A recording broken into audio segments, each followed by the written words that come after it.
Hi, everybody. My name is Guneet from Canon Network, and today we have Aaron Gunn. He is the federal conservative nominee from the North Island and Powell River. Thank you for talking to us. Thank you for being here. What do you think about the whole campaign from the BC Conservative, and what's the feeling as a conservative that you have, and especially a BC resident?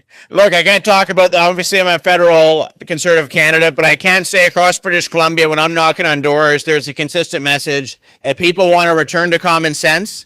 They want to move away from this Trudeau NDP agenda that's seen higher taxes, higher cost of living, unsafe streets, and free drugs flooding our communities. So I think that's been reflected here in BC. I think a message has been sent, and I think that will only continue going forward. What do you think, according to you, were the main reasons for the huge jump on the conservative campaign that you've seen so far? Look, I can only speak to what I'm hearing at the doors, but what I'm hearing at the doors is people frustrated about the high cost of living, whether that's the cost of gasoline, whether that's inflation, whether that's housing affordability that's become completely out of control here in British Columbia.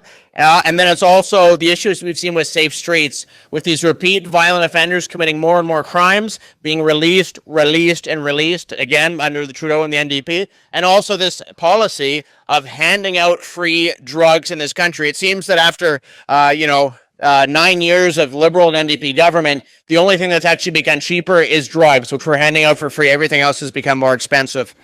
On that issue, you're a documentary filmmaker, and you made two movies, documentaries, Vancouver is Dying and Canada is Dying. Talk to us about those two documentaries and what motivated you to go ahead and invest time and resources and energy to make those documentaries. What motivated me is British Columbia is my home. I've grown up here. I live here. I work here. And to see the situation when it comes to homelessness, public safety, and drug addiction get worse and worse and worse, and no one's speaking out about it, nobody raising the alarm, everyone seemingly content with saying, I guess this is the new normal. I wanted to say, no, this shouldn't be the new normal. Let's investigate this, and maybe what we're doing is actually the exact opposite of what we should be doing. Maybe instead of handing out free drugs, we should be getting people into treatment. Maybe we should be getting them into recovery. Instead of releasing repeat violent offenders back onto our streets, we should be locking them up for longer sentences. So that's what got me involved, is I felt like nobody was really speaking common sense. Nobody was pointing out that things were getting worse and not better by these policies. And I think that's one of the reasons, the main reason why the documentary has been so successful, is simply that people wanted to hear the other side of the story, and with the mainstream media, they weren't hearing it. As an outsider, what do you think is the main learnings for the conservative if they don't happen to form the government? What would be the biggest takeaway for the conservatives, especially in the BC? Look, I'll just say, whether it's conservatives provincially or federally, it's to focus on the key issues that matter to British Columbians and matter to Canadians: public safety, affordability, specifically housing affordability, scrapping the carbon tax, some fiscal responsibility. Obviously, we're running massive deficits. The NDP and the Liberals are, both here in BC and federally in Ottawa.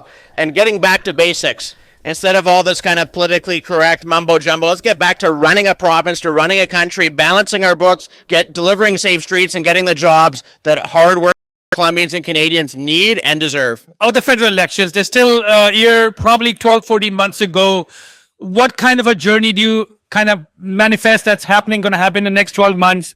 And what are the main challenges that we'll see in the federal elections? Look, I can speak for myself as a candidate in North Island Powell River. I'm going to keep working hard. I'm going to try to connect with as many votes. It's a big riding. I'm going to connect with voters right across that riding, whether in Powell River, Port Hardy, or in my hometown of Campbell River, where I'm living now.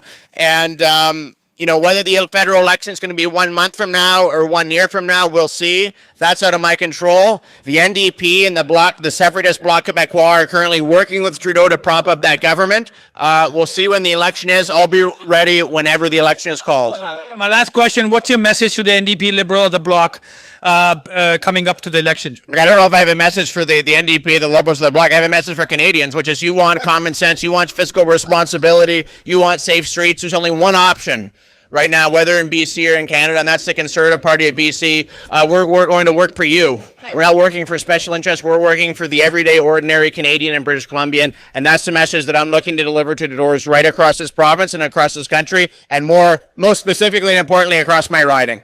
Awesome. Well, thank you for talking to us. Thank you.